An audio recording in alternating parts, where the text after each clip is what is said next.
How's it going with the enemy? And we're going to take you through the new album, sort of track by track. First track on the album is Elephant Song, and it's basically this massive sort of mammoth riff that we wrote when we first went to Japan, because it's just such an amazing place. You know, you've been inside a tin can for 12 hours. You know, you're totally jet lagged, and then you get out. You don't know where you are. You can't read the language, and there's just all these lights. And you know, sort of remember looking out my hotel window and just seeing just a mass of people that look like ants. You know, just millions of people in this amazing sort of landscape. It's like being on another planet, and just, you know, massive skyscrapers, and it's just a really inspiring place. And it's really humbling when you go there, because you take so much for granted, you know, in England, and you go sort of to the other side of the world, and like I say, it's just like it's like time travel, or just going through space or something. And it just, you know, kicked off this song, Elephant Song, and elephants are, you know, the symbol for Coventry as well, so it's sort of a nice little touch back home as well. No Time for Tears is track 2, which is first single? Yeah, first single, and sort of in a way the oldest and one of the most recent on the album. We started sort of jamming it at the end of the first album, and it just sounded totally different, you know, to anything we'd done. And then we came to recording it, and we went back to Matt Terry, who did 40 Days and 40 Nights on the first album. It was the first track we ever recorded, you know, ever. And we went back to him and just said, look, we've got this track, it's a bit of a monster. And we put the drums down in 2 takes, recorded them in this massive steel barn, and sort of just left them with him, and just disappeared. You know, we sort of had to go off, do a few gigs, and then came back a week later, listened to it, and it just sounded, even just the drums sounded massive. And then just spent a day pretty much going, you know, just working hell for leather on it, and made this massive song, and sat back at the end of the day and just went, you know, wow, where's that come from? And it, you know, we just gave him sort of pretty much total free rein. Just said, don't worry about making it sound like the enemy, just, you know, make a great song. And it came out really well. And lyrically, it's basically about a scrap I had with a bouncer who was a bit of a tit. But if you get a song out of it, you know, scrap for a song. So yeah, that's No Time for Tears. 51st State, track 3, which was written when we went over to America in the height of the sort of pre-election madness, and everyone in America had a sort of political opinion, you know, a view, and for years, you know, we have just been sort of, you know, we've been America's little brother that's just been bossed about in, you know, to doing whatever they want us to do. They own pretty much all of our nuclear defences, and, you know, we have just played second fiddle to them, you know, and the whole Blair Bush thing, you know, was you know, I'm glad it's gone. It's just sort of weird to go over to a country that for so many years hadn't really had any proper political choice. You know, they felt they'd been robbed of a few elections, and then, you know, all of a sudden you've got a clear, you know, left and right, and actually a clear choice, which we still don't really have in England. And you know, we've sort of got 2 main parties that are both middle of the road, and it, you know, it's hardly surprising that young people don't vote when they've got nothing to choose for. But we're not an overtly political band, I don't think. We touch on sort of social things, but I think it was just a really sort of politically inspiring time being over, you know, in America at that point. Sing When You're in Love's 2 things really. It's first of all, it's you know, it's just a proper, you know, a proper sort of belting emotional thing. You know, when you just get home off tour, and you sort of go back and you've got all your favourite albums at home, and it's actually about music. It's, you know, it's not really about love. It's just about however unstable your life is, you know, whether you're sort of madly in love with someone, or whether you're down in the dumps for whatever reason, you know, whatever's going on in your life, you know, that music's always sort of there, and you know, there's been albums that have been there for me sort of throughout my whole life, and the one is sort of these Urban Hymns by the Verve. You know, Bittersweet Symphony just works really well if you're sort of a bit down, but equally just it's a massive anthem if you're up. And I think the other thing that Sing When You're in Love is just a sort of a quite a cheeky response to everyone that ever sort of said that we were just, you know, rubbish 3-chord thrash, because it's 2 chords, and it was pretty much just a 2s up, just going, well, alright, we'll do 2 instead of 3 then. Last Goodbye. Yeah, Track 5, yeah, Last Goodbye. Pretty dark times. Sort of just come back off being on tour for 2 years, and you're thrown back into a flat, and you don't know what to do with yourself, you know, and you get pretty down, because you're just used to being in a different place every day, and, you know, eating at a certain time, and you get back and it's sort of like freedom, and it's really weird, and it does all sorts of mad stuff to you, to your mind and your body. But the whole way that track was written was quite strange. It was New Year's Eve 2 years ago, and it was basically sort of in my sleep.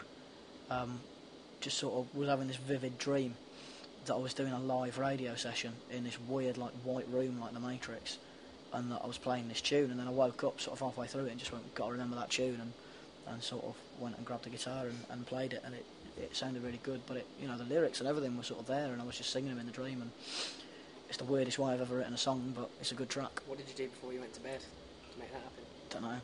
Ate some cheese. Oh, yeah. Some cheese. No, it's not. I don't know if that cheese stuff works. Kebab? Probably a kebab, to be honest, yeah. But that's Halicarnes. Yeah.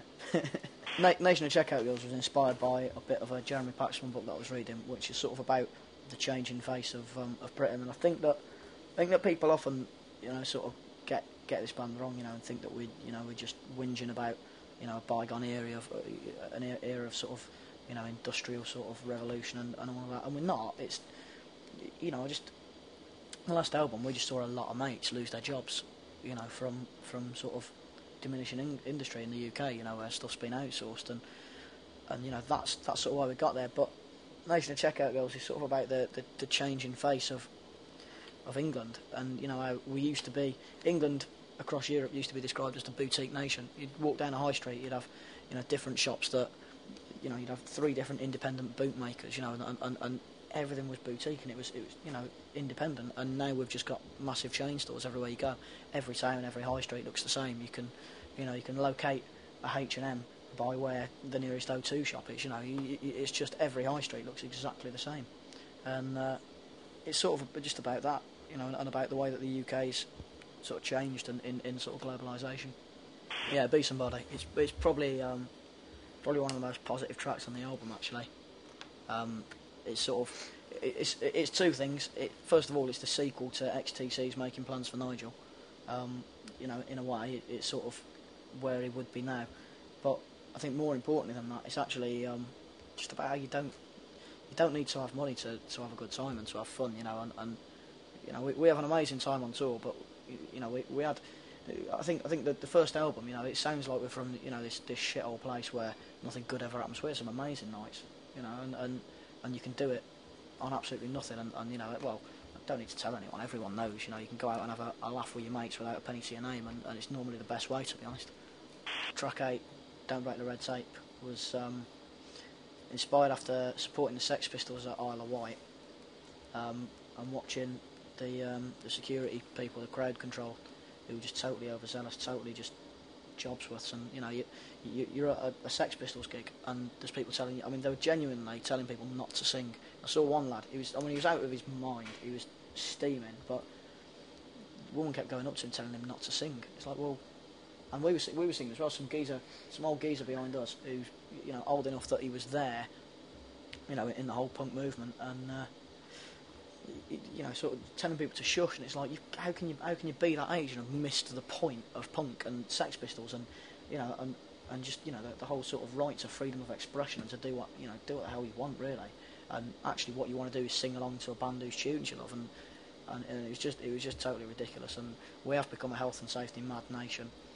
This tour we're doing now, I'm having a constant battle every night, to tell security down the front of the gig to respect the fucking fans, because they're the people who are paying their wages at the end of the day, and if they want to crowd surf, let them crowd surf. It's not, as long as you, as far catch as I'm them at the end. Yeah, catch them, put them down, get them back into the crowd, and if they're good at their job, then they'll be able to handle it. Yeah, and it's massively frustrating when you see sort of red tape just ruining things that have been. People have been going to gigs and crowd surfing for years, and if you stand at the front of the gig, there's every chance you're going to get a shoe in the back of your head.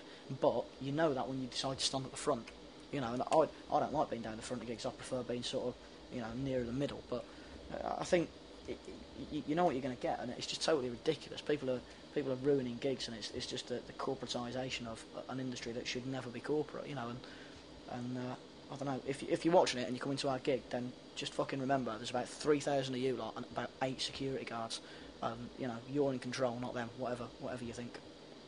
Keep Losing was written towards the end of the album session, and it's just the same sort of thing. You know, we'd just come off tour again and gone to like deepest Wales, and you know, there's nothing around but sort of trees and, you know, rivers and stuff like that, and it's quite a shock to, you know, to your you know, to your body and your mind, just sort of being in this enclosed little studio, sort of all hours of the day, and just recording until 5 in the morning, and you suddenly realise when you sort of stop and you chill out how knackered you are, because you know, touring takes so much out of you physically that you don't realise, and when you stop, your body just sort of goes, right, I'm going to sleep now, and it was just sort of written at the end, sort of looking, you know, retrospectively over the last 2 years, and you'll never hear us complain about touring, because it's just, we're so, you know, we're so lucky. To any band is just so lucky to be able to go out and tour, and there's a million people, you know, in situations that would love to go out and tour, and it really pisses me off when you see people complaining about it,